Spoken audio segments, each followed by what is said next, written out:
Buong linggo bago ang aking ika-afrenta kaarawan, binibiro ako ng aking asawang si Marco. Mamamangha ka sa regalo mo. Kinaumagahan, nagising ako sa katahimikan. Walang tao sa bahay. Walang mga bata, walang iniwan na sulat. Pagsapit ng tanghali, ipinakita sa Instagram na nasa isang marangyang resort sila sa Dubai. Ang caption ng aking anak na si Erica, "Libre ni Daddy dahil boring naman si Mama." Gayunpaman, hindi ako nag-react. Makalipas ang 2 oras, bumaha ng mensahe ang aking WhatsApp. Mga desperadong mensaheng nagmamakaawa sa akin. Napatitig ako sa aking telepono na hindi makapaniwala. 127 missed calls mula kay Marco. Ni isa ay hindi nakagambala sa katahimikan ng aking walang taong bahay. Inilagay ko sa Do Not Disturb mode ang aking telepono nang makita ko ang post ni Erica sa Instagram. Nag-aalangan ang aking hinlalaki sa notification ng WhatsApp na nagpapakita ng dos-dosenang hindi nabasang mensahe mula sa kanya.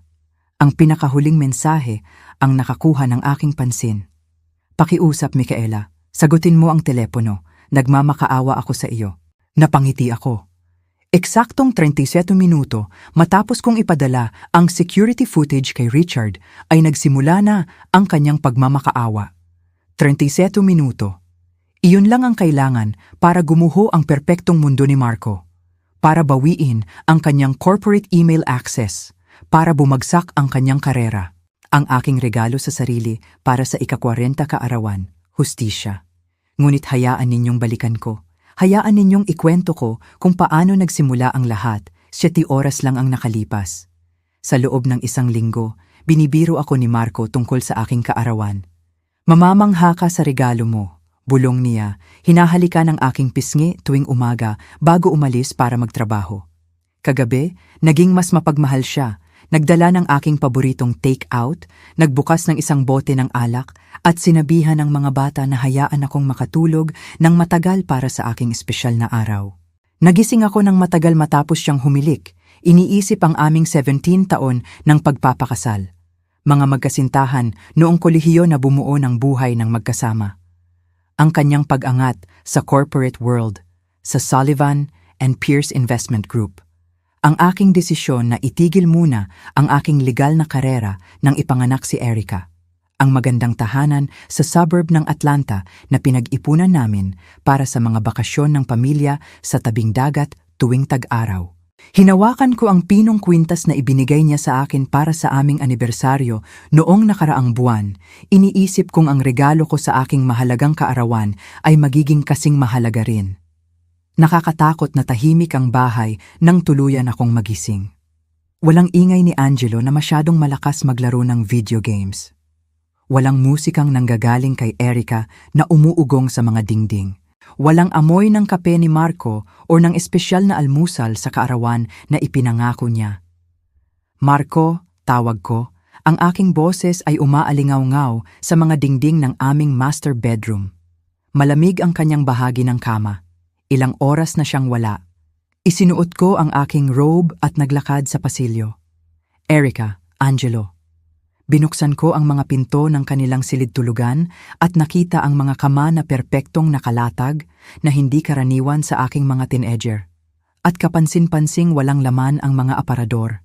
Bumilis ang tibok ng aking puso habang nagmamadali akong bumaba. Tinatawag ang kanilang mga pangalan nang may lumalaking pagmamadali. Malinis ang kusina, hindi nagalaw. Binuksan ko ang refrigerator at nakita ang mga sangkap na binili ni Marco kahapon. Sariwang strawberry, cream cheese, ang espesyal na organic na tinapay na mahal ko, nasa pakete pa rin.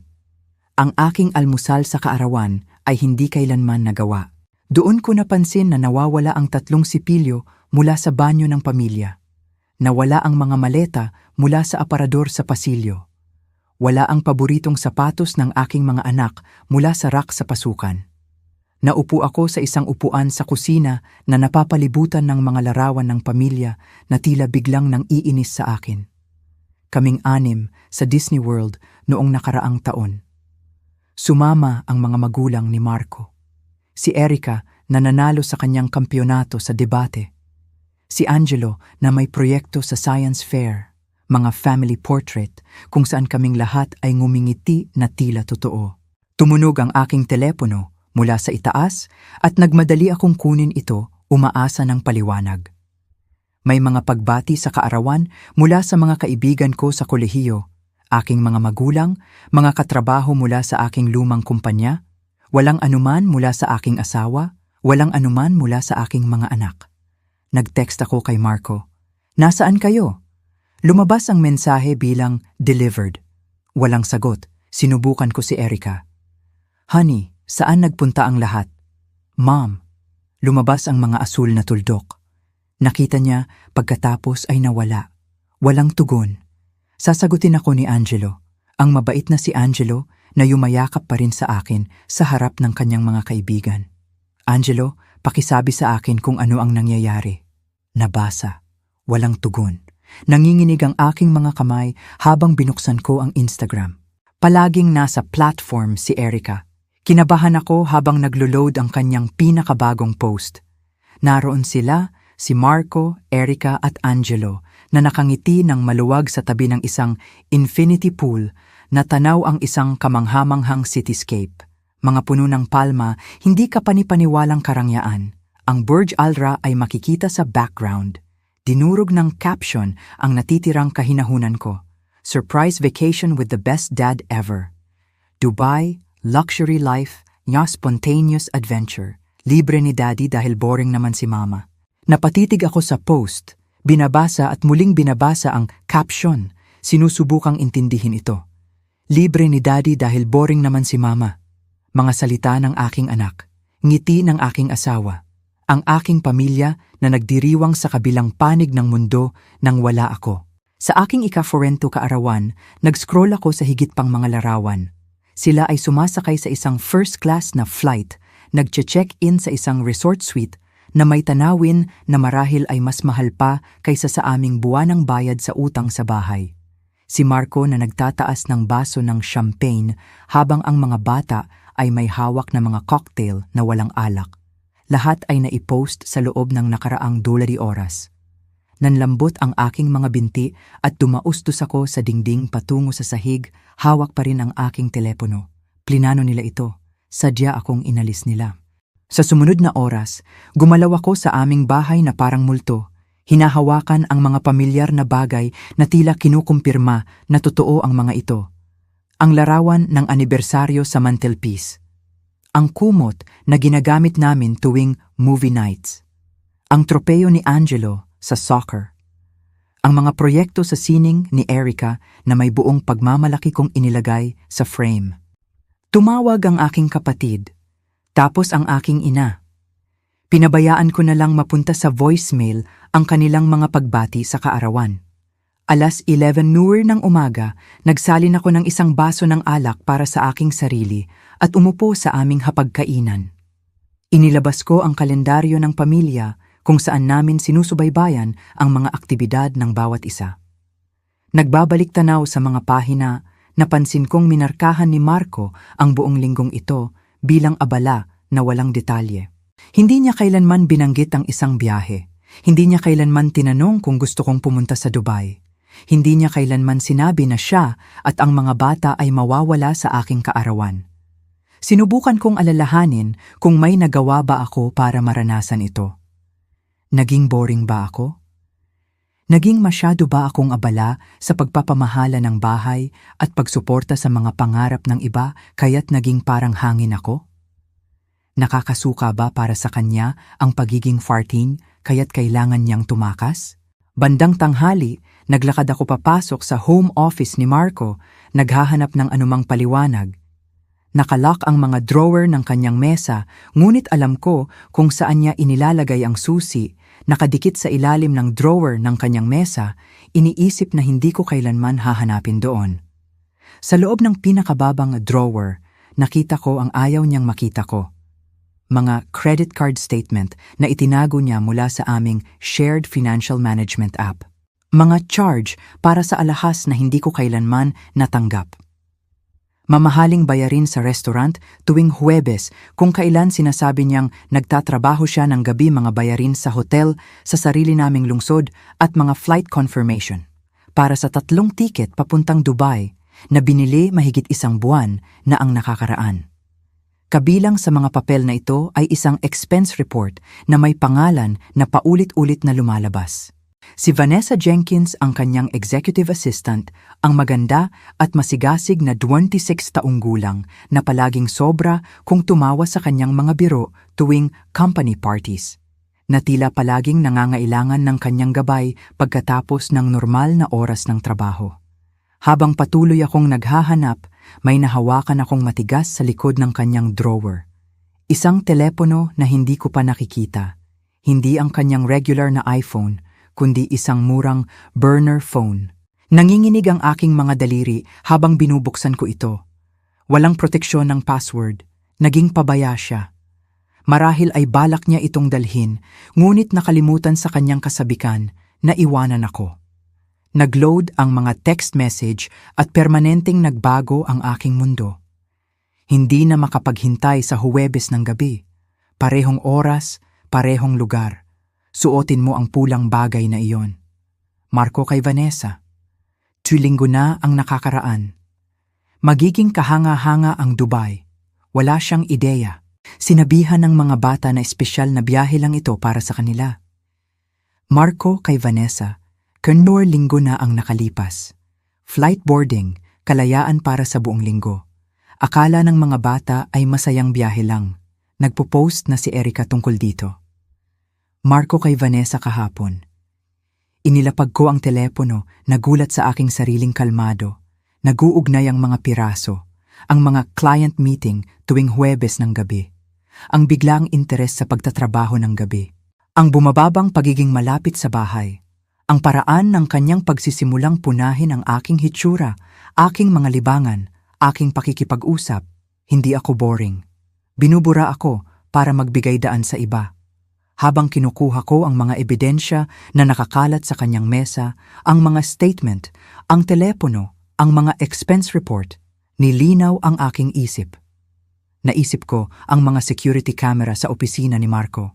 Ang sistema na alam kong nagre-record ng lahat dahil tumulong ako sa pagpili ng tagapagbigay noong kanilang renovasyon 3 taon na ang nakakaraan. Laging pabaya si Marco, kumpiyansa sa kanyang kakayahang makalusot sa gulo sa pamamagitan ng salita. Hindi niya kailanman pagdududahan na hahanap ako ng ebidensya. Hindi niya kailanman inisip na lalaban ako. Kinuha ko ang aking telepono at nag-scroll sa isang contact na hindi ko pa nagagamit sa loob ng maraming taon. Si Marcus Johnson, pinuno ng seguridad sa Sullivan and Pierce, ang lalaking may utang na loob sa akin matapos kong tulungan ang kanyang anak na makakuha ng internship sa aking lumang law firm. Oras na para alamin kung ano ang eksaktong nangyari tuwing Huwebes ng gabi sa corner office ni Marco. Nag-aalangan ang aking mga daliri sa impormasyon ng contact ni Marcus Johnson. Seryoso ba ako sa iniisip ko? Sa 17 taon ng pagpapakasal, hindi ko kailanman sinubaybayan si Marco, hindi ko kailanman tinanong kung nasaan siya, hindi ko kailanman pinagdudahan ang kanyang katapatan. Tiwala ang pundasyon namin, o iyon ang akala ko. Sumulyap ako sa burner phone sa tabi ko. Ang screen nito ay nagpapakita ng mga intimate na pag-uusap sa pagitan ng aking asawa at ng kanyang sekretarya. Nakasisira na ang ebidensya, ngunit may isang bagay sa loob ko ang kailangang makita ang buong lawak ng kanyang pagtataksil gamit ang sarili kong mga mata. 3 taon na ang nakakaraan, sumailalim ang Sullivan and Pierce sa isang malaking pag-upgrade sa seguridad matapos subukan ng isang kakumpetensya ang corporate espionage. Bilang asawa ni Marco na may legal background, hiniling akong kumonsulta sa pagpili ng tagapagbigay. Naalala ko ang paglalakad sa opisina kasama si Marcus, tinatalakay ang paglalagay ng kamera, imbakan ng datos at mga protocol sa pag-access. Ipinagmamalaki niya ang 2 taong kapasidad ng imbakan ng sistema. Mas mahusay kaysa sa pamantayan ng industriya, pagmamalaki niya. Hindi ko kailanman inisip na ang tampok na iyon ay magsisilbing aking buhay balang araw. Kinuha-kuha ko sa drawer ng aking mesa kung saan ko inilalagay ang mga business card at nakita ang kay Marcus na nakabaon sa ilalim ng mas bagong mga contact. Huminga ako ng malalim, pinindot ko ang call button bago pa ako magbago ng isip. Marcus Johnson, sagot niya sa ikatlong ring. Marcus, si Michaela Harrington ito. Michaela, matagal na tayong hindi nag-uusap. Kamusta ka? Happy birthday kung hindi ako nagkakamali. Ang kanyang kaswal na pagbanggit sa aking kaarawan ay bumigat ang aking damdamin. Salamat sa pag-alala. Makinig ka.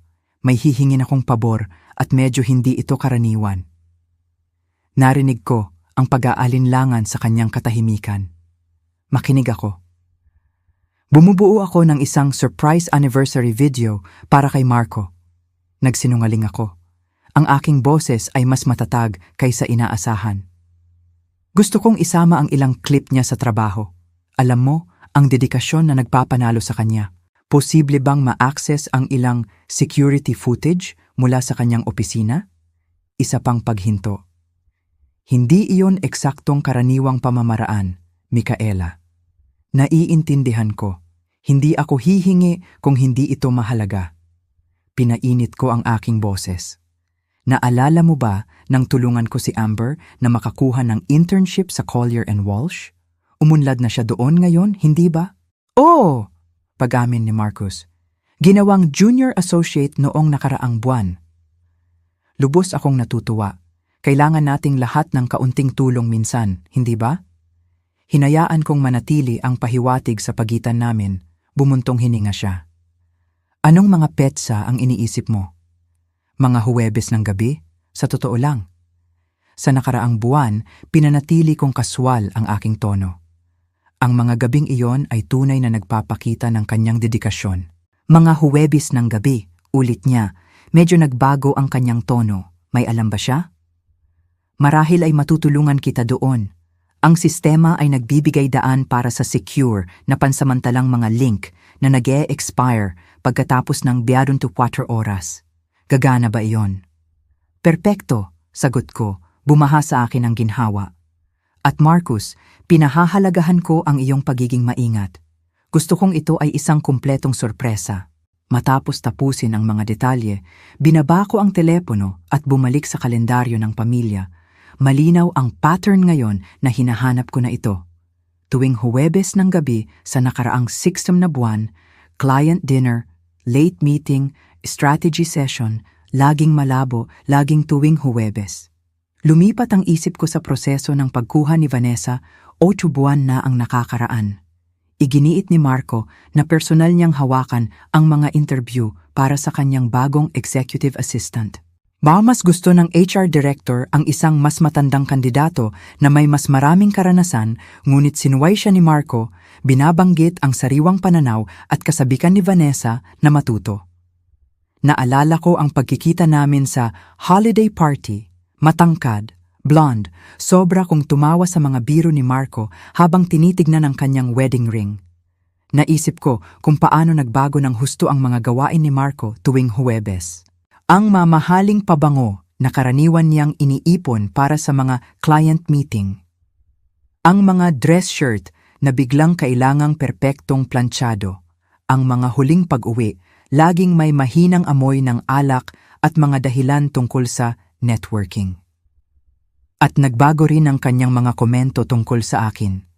Maliit na kritisismo tungkol sa aking komportabling damit, mga mungkahi na dapat kong kulayan ang aking nagiging uban, mga tanong kung kailan ako babalik sa aking dating hugis. Ang bawat pahayag ay inihahatid ng may ngiti, ngunit tumatama na parang maliliit na punyal, habang si Vanessa ay nakatatanggap ng mga alahas na hindi ko kailanman nakita at mga hapunan na hindi ko kailanman nasiyahan. Tumunog ang aking laptop na may email notification mula kay Marcus. Isang secure link at temporary password ang dumating ng mas maaga kaysa inaasahan. Nagsalin ako ng isa pang baso ng alak at isinara ang mga blind sa aking home office, lumikha ng isang parang cocoon ng privacy bago i-click ang link. Ang security system interface ay madaling gamitin na may kalendaryo at floor plan na nagpapahintulot sa akin na pumili ng mga tiyak na petsa, oras at kamera. Pinili ko ang nakaraang Huwebes, 9:00 ng gabi, at ang kamera sa labas ng opisina ni Marco.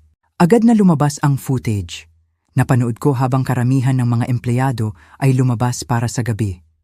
Ipinakita ng timestamp ang alas 7:43 ng gabi nang bumalik si Vanessa mula sa break room na may dalang 2 baso ng alak. Pumasok siya sa opisina ni Marco nang hindi kumakatok. Lumipat ako sa interior camera. Binati ng aking asawa ang kanyang sekretarya nang may pagiging pamilyar na kinilabutan ako. Ang kanilang pag-uusap ay nagsimula ng propesyonal. Mga budget report, client meeting, ngunit iba ang sinasabi ng kanilang body language. Masyado silang malapit na nakaupo sa kanyang sopa sa opisina, magkadikit ang kanilang balikat, nagkakasalisi ang kamay habang nagpapasa ng mga dokumento. Alas 8:00 ng gabi, hinalikan niya ito. Hindi ito isang maingat na unang halik, kundi isang sanay, mapusok na yakap na nagsasabing matagal na ang pagiging malapit. Parang nakahiwalay ako habang pinapanood sila sa kanyang sopa sa opisina.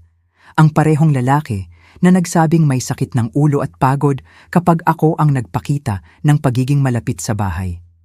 Ang kanilang pagtatagpo ay parehong mabilis at pamilyar, na nagpapahiwatig ng isang matagal nang nakasanayang gawain. Pagkatapos, habang inaayos nila ang kanilang damit, napunta ang kanilang usapan sa Dubai. Wala siyang ideya, tanong ni Vanessa habang tinitignan ang kanyang sarili sa isang compact mirror. Tumawa si Marco. Wala. Iniisip niyang nagpaplano ako ng isang espesyal na sorpresa sa kaarawan sa bahay. Well, sinusurprise mo nga siya. Malamig ang ngiti ni Vanessa. Hindi lang sa paraan na inaasahan niya. Excited ang mga bata. Ganap na sang-ayon si Erica. Iniisip niyang boring naman si Mama. Tipikal na pag-uugali ng teenager, ngunit kapaki-pakinabang. At sigurado ka bang hindi siya magdudulot ng problema habang wala ka? Walang sorpresang imbestigasyon. Ang pagtawa ng aking asawa na may pagpapawalang halaga ay tumusok sa aking puso. Micaela, pakiusap. Masyado siyang abala sa kanyang book club at pamimili ng grocery para mapansin ang anuman. Huminto na siyang maging interesante, ilang taon na ang nakakaraan. Napanood ko sa natulalang katahimikan habang binuksan ni Vanessa ang isang maliit na kahon ng alahas. Ang binili na nakita ko sa kanyang credit card statement na nagpapakita ng isang pulseras na diamante na katulad ng kwintas na ibinigay sa akin ni Marco para sa aming anibersaryo. Ang ganda, bulong niya, sinusubukan ito. Tanging ang pinakamahusay para sa iyo, pangako niya, hinahalikan siyang muli. At pagbalik ko mula sa Dubai, pag-uusapan natin ang iyong promosyon. Pinilit ko ang aking sarili na panoorin ang 3 pang Huwebes, nagdodokumento ng mga oras, petsa at pag-uusap. Bawat recording ay nagpakita ng mas maraming pagtataksil, mga pag-uusap tungkol sa aking pagiging predictable, mga plano na ginawa gamit ang aming pondo ng pamilya, mga biro sa aking kapinsalaan. Pagtapos kong repasuhin ang footage, nakakolekta ang aking telepono ng 12 bagong notification. Nagpadala si Marco ng mga larawan ng kanilang almusal sa Dubai, ang hotel suite, ang mga bata na nasiyahan sa pool. O sa wakas ay nag-text si Erica ng hindi buong puso, "Happy birthday, Mom." 6 na oras na sa aking kunwari espesyal na araw. Hindi ko sila pinansin lahat. Sa halip, gumawa ako ng bagong folder sa aking laptop na may label na ebidensya. Nag-download ako ng mga pangunahing bahagi ng security footage, maingat na idinokumento ang mga credit card statement, ani kinunan ng larawan ang mga text message mula sa burner phone at bumuo ng isang timeline ng mga panlilinlang ni Marco. Sa loob ng ilang oras, nagtrabaho ako, bumalik ang aking legal na pagsasanay habang bumubuo ako ng isang matibay na kaso laban sa aking asawa. Ang sakit ay naging isang bagay na mas malamig, mas nakatuon. Naalala ko na minsan nang binanggit ni Marco ang mahigpit na morality clause ng Sullivan and Pierce para sa mga ehekutibo na idinisenyo upang protektahan ang reputasyon ng kumpanya sa mayayamang konserbatibong kliyente. Isang probisyon na partikular na nagbabawal sa romantikong relasyon sa mga subordinate. Isang probisyon na nangangailangan ng agarang pagtanggal kong nilabag. Alam ko kung saan eksaktong tatargetin. Hindi sa kanyang puso, malinaw na wala siyang ganoon, kundi sa kung ano ang tunay niyang pinahahalagahan, ang kanyang posisyon, ang kanyang kapangyarihan, ang kanyang reputasyon. Pagsapit ng takip silim sa aking ika-40 kaarawan, inabandona ng aking pamilya, ngunit armado ng hindi mapasusubali ang ebidensya. Nabuo ko ang aking tugon. Hindi ako iiyak, hindi ako magmamakaawa, hindi ako gagawa ng eksena. Ipapakita ko lamang kay Richard Barnes, ang managing partner sa Sullivan & Pierce, kung anong uri ng lalaki ang ginawa niyang partner.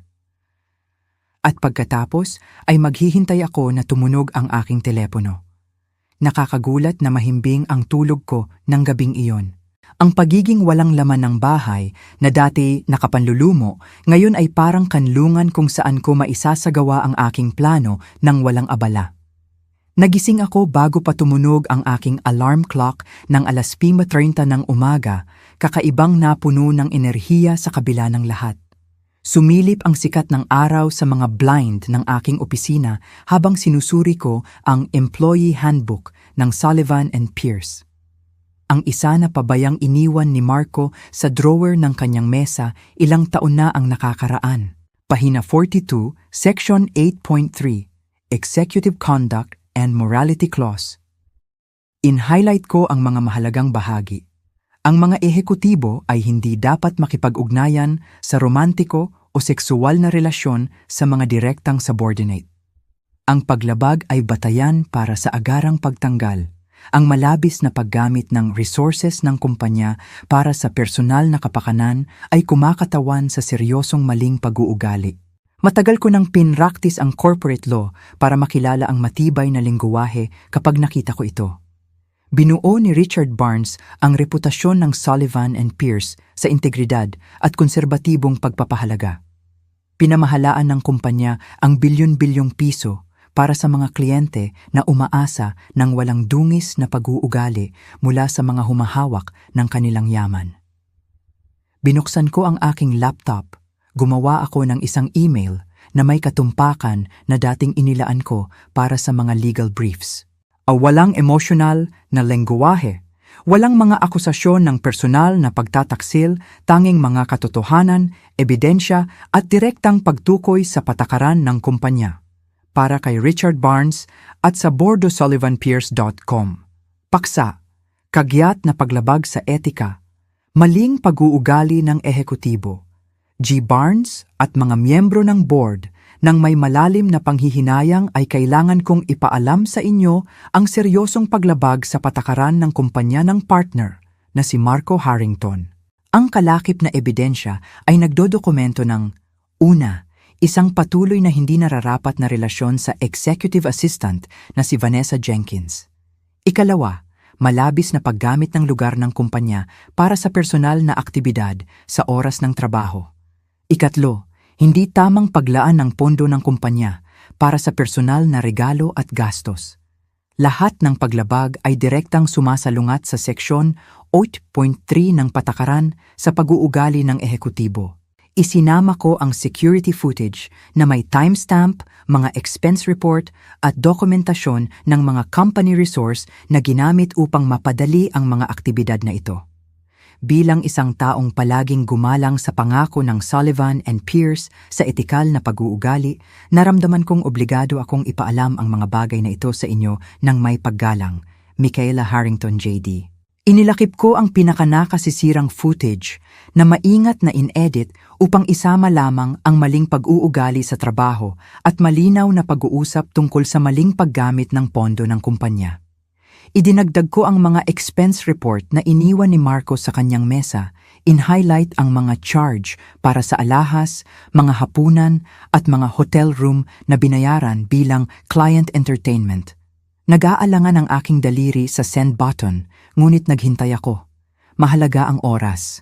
Ang lingguhang executive meeting ay nagsisimula ng 9:15 ng umaga tuwing Martes. Isang pagpupulong kung saan nagtitipon ang lahat ng partner at miyembro ng board upang talakayin ang mga sensitibong issue ng malayo sa staff. Nagreklamo si Marco tungkol sa mga pagpupulong na ito sa loob ng maraming taon. Tinatawag itong old school dahil iginiit ni Richard na isilent ng lahat ang kanilang mga telepono at bigyan ng buong atensyon ang mga usaping nakalatag. Nag-install ako ng isang email tracking extension na magbibigay abiso sa akin kapag nabuksan ang mensahe. Pagkatapos ay nagtimpla ako ng isang pot ng kape at tiningnan ang orasan. Eksaktong alas 9:15 ng umaga, habang magsisimula na ang pagpupulong, pinindot ko ang send. Agad na lumabas ang notification. Email delivered successfully. Pagsapit ng alas 9:23 ng umaga, dumating ang unang read receipt. Pagkatapos ay isa pa, pagkatapos ay 5 pa ng sunod-sunod. Alas 9:27 ng umaga, umugong ang aking telepono na may text mula kay Marcus. "Ano ang ginawa mo? Tumawag ang seguridad sa executive floor." Hindi ako sumagot. Sa halip, pinanood ko ang aking tracking software na nagpakita ng maraming pagbukas, pag-forward at pag-download ng mga attachment. Alas 9:52 ng umaga, eksaktong 37 minuto matapos ipadala ang aking email, isang automatikong notification ang lumabas sa aking inbox. Ito ay isang automatikong mensahe mula sa Sullivan and Pierce IT Department. Gumagamit, Marco, Harrington Spears. Camera status, access tinapos, epektibo, agad-agad, autorisasyon, executive level. Nag-vibrate ang aking telepono na may app notification mula sa aming home security system. In-install ko ito ilang taon na ang nakakaraan para masubaybayan namin ang bahay habang naglalakbay. Ang app ay nakasynchronize din sa security badge ni Marco sa opisina na nagpapahintulot sa akin na subaybayan ang kanyang pagpasok at paglabas, isang tampok na nakalimutan niya. Ang notification ay nagsasabing, "Office Access, Executive Floor, Security Override." Sinasamahan nila siyang palabas. Alas 10:06 ng umaga, isang maikling email ang dumating mula kay Richard Barnes mismo. "Ganing Harrington, salamat sa pagdadala ng mga bagay na ito sa aming pansin. Lubos na siniseryoso ng Sullivan and Pierce ang mga paglabag sa etika. Angkop na aksyon ang isinagawa na may agarang bisa. Kung kailangan mo ng anumang karagdagang tulong, mangyaring makipag-ugnayan ng direkta sa aking opisina. Richard Barnes, Managing Partner, Sullivan and Pierce Investment Group." Nirefresh ko ang company website, nag-navigate sa pahina ng our team. Ang profile ni Marco na dating prominenteng tampok bilang rising star partner ay naglaho na nag-iwan ng isang asymmetric na puwang sa leadership grid.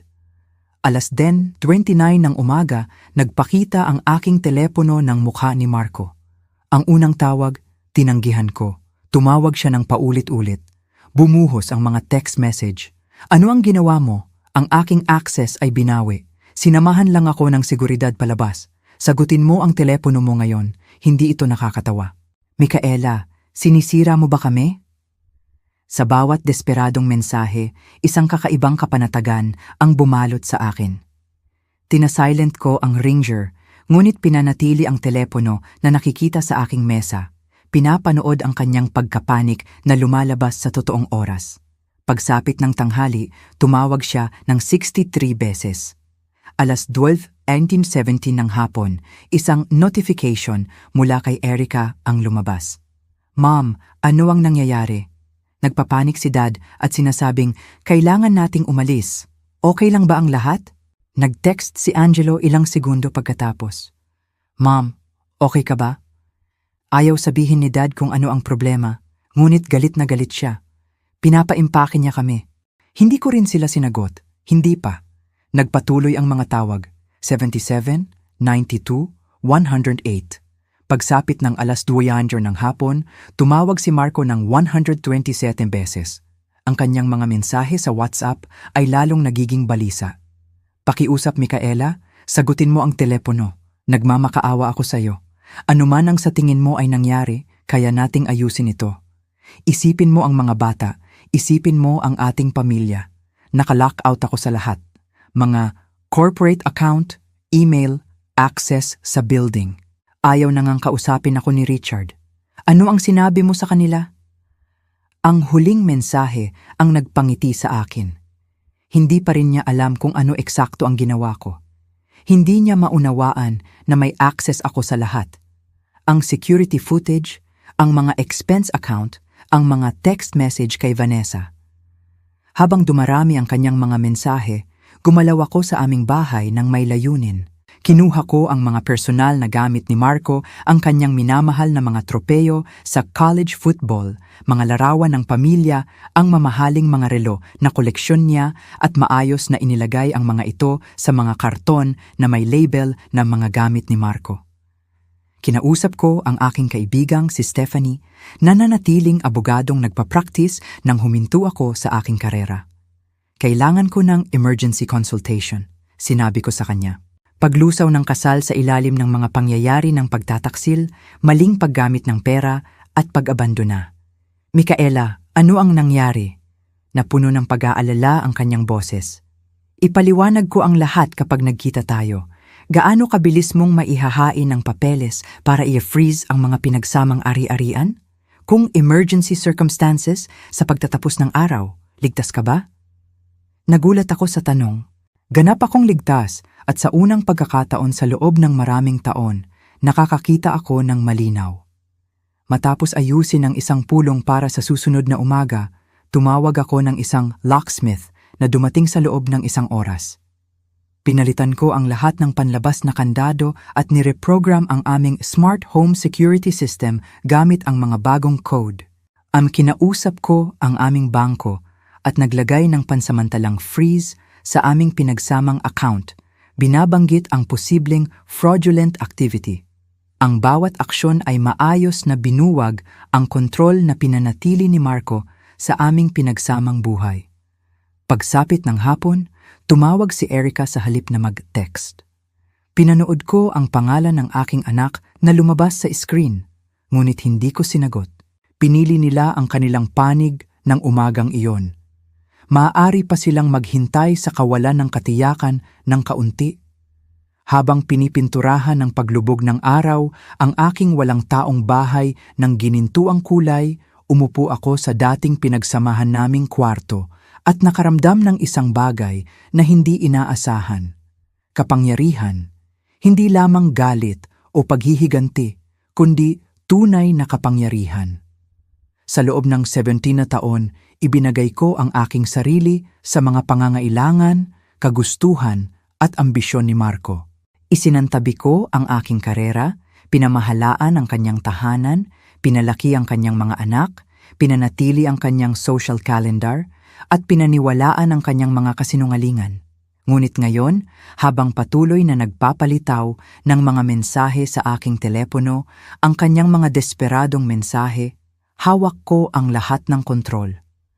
Ang bawat balisang tawag ay nagpapatunay sa aking bagong realidad. Ang bawat mapagkumbabang text ay nagpapatibay sa pagbabago sa aming dynamics. Hindi na ako ang boring na asawa na itinatapon sa kanyang kaarawan. Ako ang babae na sumira sa lahat ng pinahahalagahan niya sa isang perpektong isinagawa na galaw. At hindi pa ako tapos. Ginugol ko ang gabi sa pagsubaybay sa kanilang desperadong paglalakbay pauwi. Ang mga update sa Instagram story ni Erica ay lumikha ng isang digital na bakas ng kanilang nagmamadaling pag-atras. Isang litong selfie sa resort na may caption o vacation, cut short, sad face na sinundan ng isang larawan ng mga nakaimpak na maleta na may tag na sudden change of plans.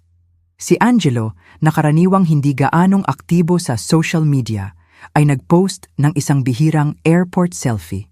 Seryoso ang kanyang ekspresyon, ang kanyang mga mata ay sumasalamin ng pagkalito na pumulupot sa aking puso. Pauwi ng maaga. Hindi sigurado kung bakit. Basta sa kanyang caption, ang pagiging simple na may dalang hindi sinasadyang bigat. Sa pamamagitan ng aming family location sharing app, isang bagay na iginiit ni Marco para sa kaligtasan, ngunit nakalimutan i-disable.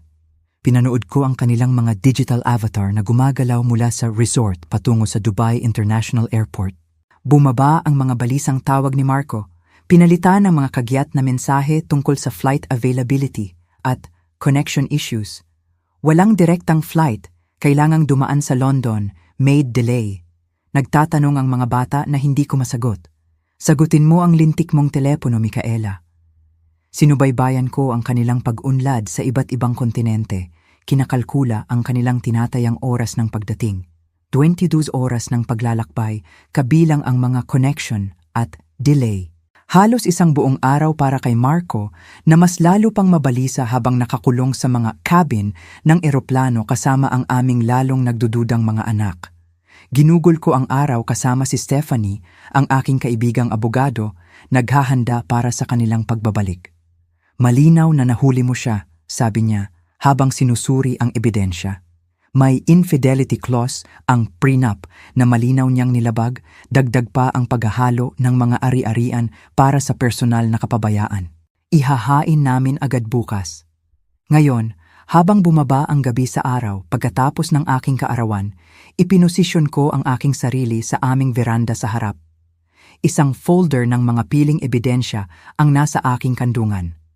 Ang ilaw ng veranda ay nagdulot ng dramatikong anino sa walang dungis na landscaping na laging ipinagmamalaki ni Marco.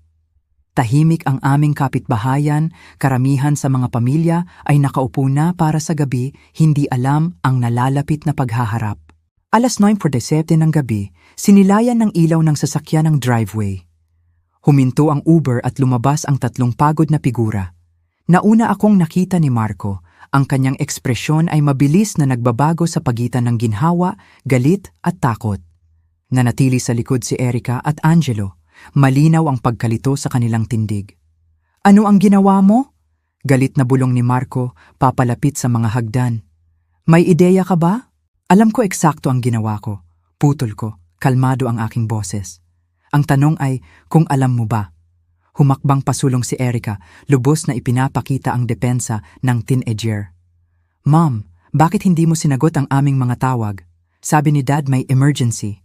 "Mayroon." Tumayo ako, hawak ang folder sa aking dibdib. "Hindi lang ang uri na inilarawan ng iyong ama." Nanatiling tahimik si Angelo. Ang kanyang mga mata ay nagpapalit-palit sa pagitan namin. Nararamdaman ang tensyon na nagpakuryente sa hangin. "Mga bata, dalhin ang inyong mga bag sa loob," utos ni Marco. Hindi inalis ang kanyang mga mata sa akin. "Pinalitan na ang mga kandado," imporma ko sa kanya. "At dapat silang manatili para dito.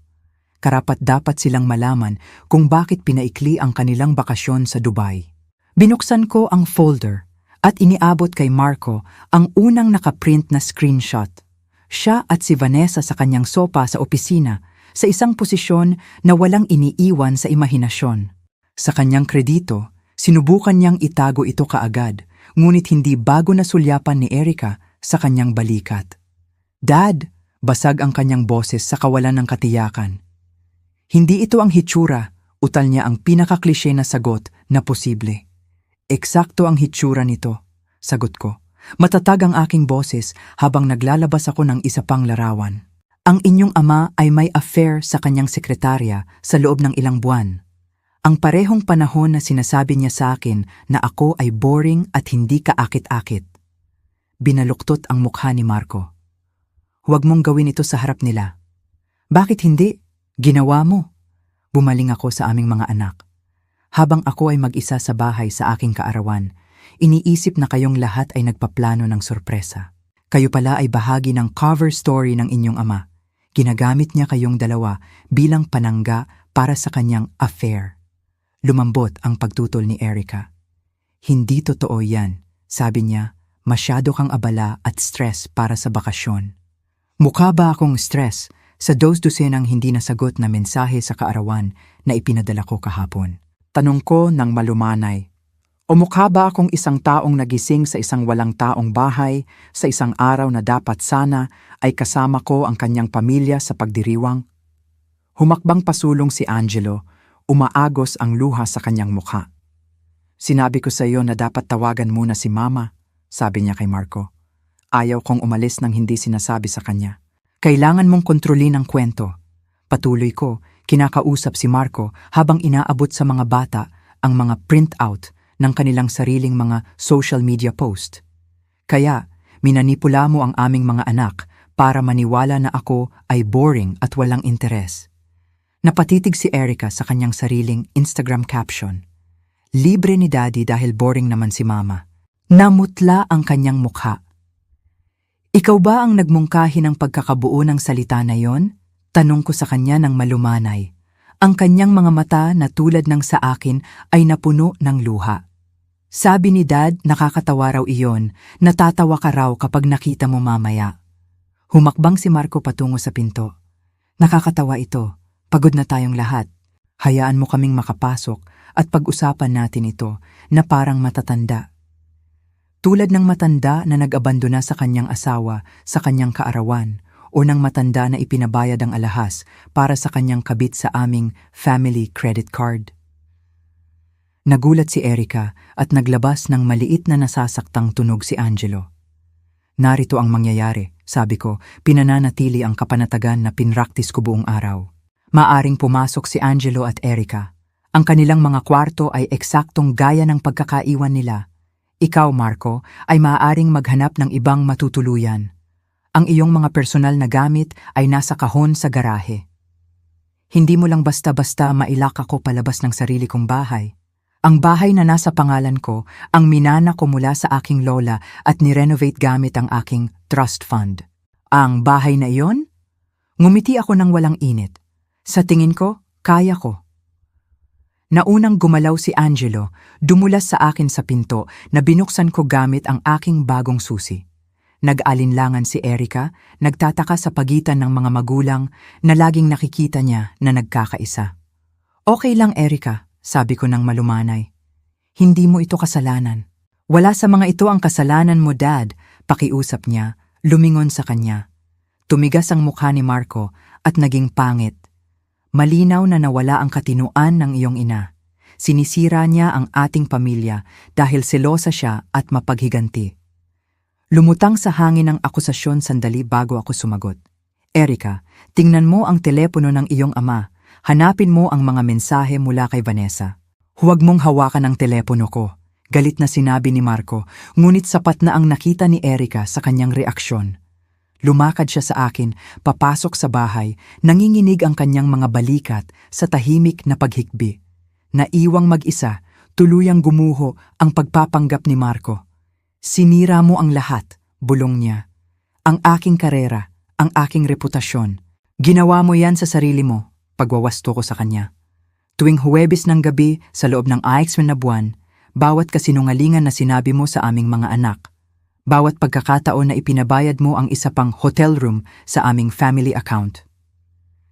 Ang sumunod na mga araw ay lumabas ng may kakaibang halo ng kaguluhan at kalinawan. Ang profesional na pagkawasak ni Marco ay mabilis at komprehensibo. Personal na tumawag si Richard Barnes upang ipaalam sa akin na ilang pangunahing kliyente ang humiling ng paglipat sa iba't ibang partner matapos malaman ang pag-alis ni Marco. Maliit ang komunidad ng pamumuhunan, paliwanag ni Richard. Mabilis kumalat ang balita. Tahimik na tinanggap ni Vanessa ang isang kasunduan sa pag-aayos at pagbibitiw na wala sa buhay ni Marco nang kasing bilis ng kanyang pagpasok dito. Nang wala ang kanyang posisyon, kapangyarihan o expense account, nakahanap siya ng mas magandang oportunidad. Ang mga kasamahan ni Marco, mga lalaking kumain sa aming tahanan, na ang mga anak ay naglaro kasama ang aming mga anak, ay iniiwasan siya sa publiko. Hindi sinasagot ang kanyang mga tawag sa negosyo. Tahimik na binawi ang kanyang mga country club membership. Ang maingat na itinayong profesional na network na kanyang ginugol ng mga dekada sa pagbuo ay gumuho sa bigat ng iskandalo at maling paghusga. Samantala, pinroseso nina Erica at Angelo ang kanilang sariling pagtataksil. Ang paunang depensa ni Erica sa kanyang ama ay naglaho ng maunawaan niya kung paano siya minanipula laban sa akin. Paulit-ulit niyang sinasabi, masaya ka siguro sa pahinga. Pag-amin niya, mahina ang kanyang boses, na hindi mo naman talaga nasiyahan ang mga bakasyon ng pamilya. Ang reaksyon ni Angelo ay mas hindi komplikado ng rebelyon ng teenager. Ayaw kong umalis nang wala ka, ulit niya, kumakapit sa akin tulad ng isang mas batang bata. Pakiramdam ko ay mali sa buong panahon. Sa kabila ng lahat, nakahanap ako ng lakas na hindi ko alam na mayroon ako. Inalo ko ang aking mga anak sa kabila ng sarili kong mga sugat, sinisigurado sa kanila na hindi nila kasalanan ang diborsyo, na hindi nila kailangang pumili ng panig, na nanatiling matatag ang pagmamahal ko sa kanila. Isang linggo matapos ang aking kaarawan, nagkita kami ni Stephanie at si Marco at ang kanyang abogadong madalian niyang nakuha sa kanyang opisina. Ipinakita niya sa kanya ang mga papeles ng diborsyo kasama ang isang detalyadong pagtala ng kanyang maling pag-uugali. Ang prenuptial agreement na pinirmahan ni Genox Harrington ay naglalaman ng malinaw na probisyon tungkol sa pagtataksil, paliwanag ni Stephanie ng klinikal. Ang seksyon 3.2 ay partikular na pinawawalang bisa ang mga probisyon ng community property kung ang alinman sa partido ay makikipag-ugnayan sa extramarital affairs. Binuklat ng abogado ni Marco ang dokumento ng may lumalaking pag-aalala. Bukod pa rito, patuloy ni Stephanie, idinokumento namin ang malawakang maling paggamit ng pondo ng pamilya para sa personal na kapabayaan, kabilang ngunit hindi limitado sa mga alahas, mga hotel room at ang kamakailang biyahe sa Dubai. Isinandal niya ang isang spreadsheet na nagdedetalye ng bawat questionabling charge. Bawat isa ay maingat na kinategorya at may petsa. Mayroon kaming 3 saksi na handang magpatotoo tungkol sa karakter at pag-uugali ni G. Harrington kung ito ay magpapatuloy sa korte. Malinaw sa tono ni Stephanie na hindi ito ang daan na gusto niyang tahakin. Gayunpaman, handa si Ginyamayang Harrington na mag-alok ng isang makatwirang pag-aayos. Ang mga tuntunin ay diretsyo. Pananatilihin ko ang bahay at ang pangunahing kustodiya ng mga bata. Pananatilihin ni Marco ang kanyang personal na pamumuhunan at ilang ari-arian na nakuha bago ang aming kasal. Magbibigay siya ng makatwirang suporta sa bata, ngunit walang alimony. Hindi ko gusto o kailangan ang kanyang pera. Pinakamahalaga, ang pag-aayos ay naglalaman ng isang kasunduan sa pagiging kumpidensyal kapalit ng isang mabilis na diborsyong walang pagtutol. Hindi ko publikong ibabahagi ang mga detalye ng kanyang maling pag-uugali maliban sa mga nalalaman na. Nakakagulat na mapagbigay ka, puna ng kanyang abogado nang may pagkalito. Nagiging praktikal ako, pagwawasto ko sa kanya. Gusto kong matapos ng mabilis ang kabanatang ito ng aking buhay upang kami ng aking mga anak ay makapagpatuloy. Habang pinipirmahan ni Marco ang mga papeles, bahagyang nanginginig ang kanyang kamay na pagtanto ko ang huling katotohanan ng aming kasal. Kahit sa pagkawasak nito, hindi niya ako kailanman tunay na nakita. Minamaliit niya ang aking talino, ang aking katatagan at ang aking kakayahan para sa kalkuladong hustisya. Iyon ang huling pagkakamali na gagawin niya sa aking kapinsalaan.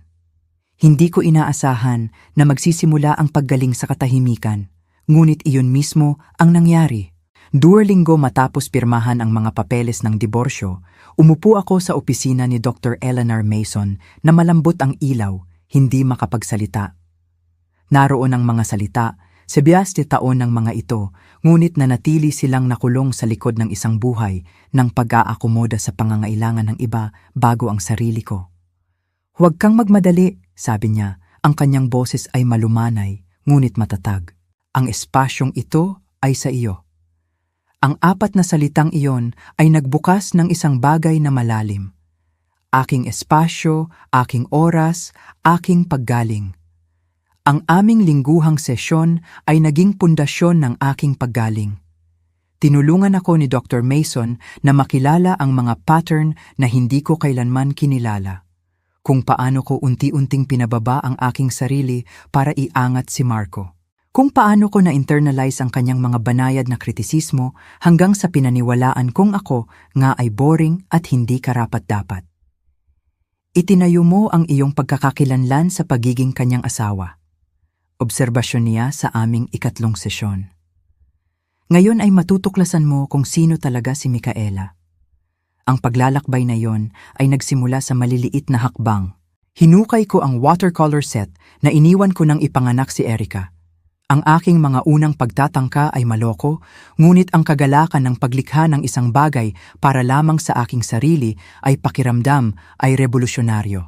Sumali ako sa isang book club, hindi ang isa, Nakinutya ni Marco dahil sa pagiging suburban at predictable, kundi ang isa na nakatuon sa women's journaling at self-discovery.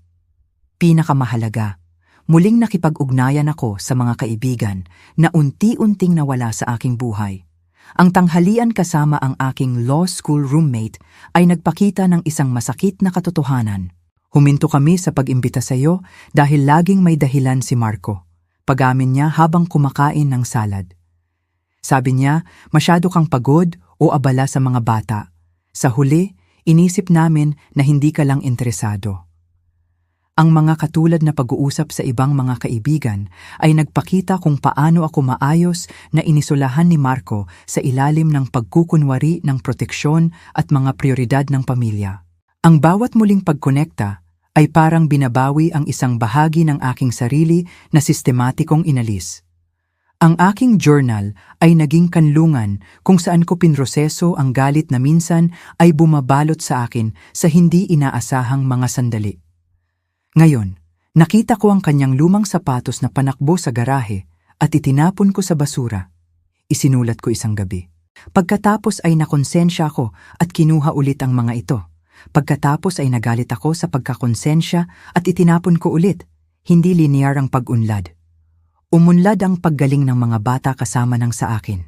Si Erica, na sa simula ay nalungkot sa kanyang hindi sinasadyang papel sa panlilinlang ni Marco, ay nagkulong sa sarili. Naging malagkit si Angelo, natatakot na baka mawala ako kung hindi niya ako panatilihing nakikita. Ang kanilang sapilitang pagbisita kay Marco, na ngayon ay nakatira sa isang apartment sa sentro ng lungsod, ay madalas na nagtatapos sa emosyonal na aftershocks na umalingaw-ngaw sa aming tahanan. Nagtatag ako ng mga bagong tradisyon ng pamilya upang palitan ang mga nilason ng pagtataksil. Ang aming mga Friday movie nights na dating pinili ni Marco na kumokontrol sa mga pagpipilian ay naging isang demokratikong proseso kung saan ang lahat ay nakakuha ng pantay na boto. Ang mga Sunday brunch na dati madalian bago ang mga laro ni Marco sa golf ay naging maluwag na pagtitipon kung saan malayang nag-uusap. Ang family counseling ay nagbigay ng isang neutral na espasyo para kina Erica at Angelo upang ipahayag ang kanilang mga komplikadong emosyon. Galit ako kay tatay, ngunit mahal ko pa rin siya, pag-amin ni Angelo sa isang sesyon. Ibig sabihin ba nito ay hindi ako tapat kay nanay? Ang pagmamahal ay hindi isang limitadong resource, paliwanag ng aming counselor. Ang pagmamahal sa iyong ama ay hindi bumabawas sa iyong pagmamahal sa iyong ina. Mas komplikado ang paggaling ni Erica. Ang kanyang pagkakakilanlan bilang teenager ay magkakaugnay sa kanyang pananaw sa aming pamilya. Iba ka na ngayon, obserbasyon niya isang gabi habang naghahanda kami ng hapunan ng magkasama. Isa pang bagong tradisyon. Mas madalas kang tumawa. Naalala ko kung sino ako, sabi ko sa kanya. At natutuklasan kung sino ako. Patawad tungkol sa Instagram caption na yon, bulong niya. Basag ang kanyang boses. Hindi ko kailanman ipopost iyon kung alam ko lang. Nyakap ko siya. Alam ko, mahal ko. Tayong lahat ay minanipula sa iba't ibang paraan. Ang bagong kahinaan na ito sa pagitan namin. Ang aking pagiging handang ibahagi ang mga nararapat na bahagi ng aking sariling paggaling ay nagpatibay sa aming koneksyon sa mga paraan na hindi ko inaasahan. Ang aking mga anak ay nagsimulang makita ako bilang isang buong tao, hindi lamang kanilang ina. At ang pagbabago ng pananaw na iyon ay lumikha ng espasyo para sa tunay na koneksyon. Tung buwan matapos ang paghahain ng diborsyo, tumawag si Richard Barnes na may hindi inaasahang alok. Nagtatatag ang Sullivan and Pierce ng isang bagong Ethics Compliance Division, paliwanag niya. Dahil sa iyong legal background at natatanging pananaw sa maling pag-uugali ng ehekutibo, gusto naming talakayin ang isang potensyal na papel. Hindi nawala sa akin ang kabalintunaan. Ang kumpanya na dating pinangyarihan ng aking pinakamalalim na pagtataksil ay nag-aalok ngayon ng propesyonal na pagtubos. Hindi ako interesado na maging isang babala, sabi ko sa kanya, nang sa totoo lang, iyan mismo ang dahilan kung bakit perpekto ka para dito, kontra ni Richard. Nauunawaan mo ang gastos ng tao sa mga paglabag sa etika at sa totoo lang, ilang mga babaeng ehekutibo namin ang partikular na humiling ng iyong paglahok. Matapos ang maingat na pagsasaalang-alang at pag-uusap sa aking therapist, tinanggap ko ang isang interview. Ang pagpasok sa punong tanggapan ng Sullivan and Pierce ay pakiramdam ay surreal, ngunit nagbibigay lakas din. Hindi na ako ang asawa ni Marco Harrington, kundi si Michaela Harrington JD, profesional sa aking sariling karapatan.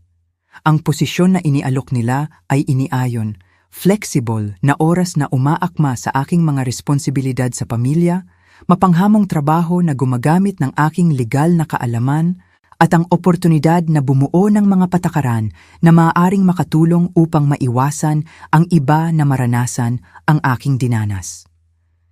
Matapos kumpletuhin ang mga refresher certification sa corporate compliance law, bumalik ako sa profesional na buhay nang may kumpiyansa na hindi ko naramdaman sa loob ng mga dekada. 6 na buwan matapos ang aking nasirang ika-apwenta kaarawan, hinarap ko si Marco para sa huling proseso ng diborsyo. Ang lalaking pumasok sa conference room ay halos hindi nakahawig ng asawa na kilala ko. Ang kanyang designer clothes ay maluwag na nakasabit sa kanyang katawan. Lumabas ang uban sa kanyang sentido at naglaho ang kaakit-akit na kumpiyansa na dating naglalarawan sa kanya. Mukha kang maayos, alok niya, ang kanyang tono ay nagpapahiwatig ng sorpresa. Maayos ako, sagot ko ng simple. Habang tinatapos ng aming mga abogado ang kasunduan, sinubukan ni Marco ang huling manipulasyon. Marami akong iniisip, simula niya, mahinahon ang boses para sa privacy. Binuo natin ang isang buhay ng magkasama, Michaela. 17 taon, kailangan ng mga bata ng katatagan. Marahil ay maaari nating isaalang-alang ang counseling para sa isang bagong simula. Pinutol ko siya ng malumanay, ngunit matatag. Wala nang balikan, Marco. Ito ba talaga ang gusto mo? Ang kanyang boses ay may mapanganib na tono. Sirain ang ating pamilya dahil sa isang pagkakamali? Direkta kong tiningnan ang kanyang mga mata. Ito ang ginawa mo, nagpapatuloy lang ako. Bago umalis, inilagay ko ang isang maliit na velvet box sa mesa sa pagitan namin. Sa loob ay ang kwintas ng anibersaryo na ibinigay niya sa akin. Ang kapares ng pulseras ni Vanessa. Hindi ito sa akin, sabi ko ng tahimik. Hindi kailanman. Umalis ako nang hindi lumilingon, ang takong ng aking abogado ay tumutunog kasama ng akin habang lumabas kami ng gusali. Sa labas, pinainit ng sikat ng araw sa tagsibol ang aking mukha. Sa unang pagkakataon mula ng aking kaarawan, nakaramdam ako ng isang bagay na malapit sa tunay na kapayapaan. Dumating ang aking ika-41 kaarawan sa isang perpektong umaga ng Abril.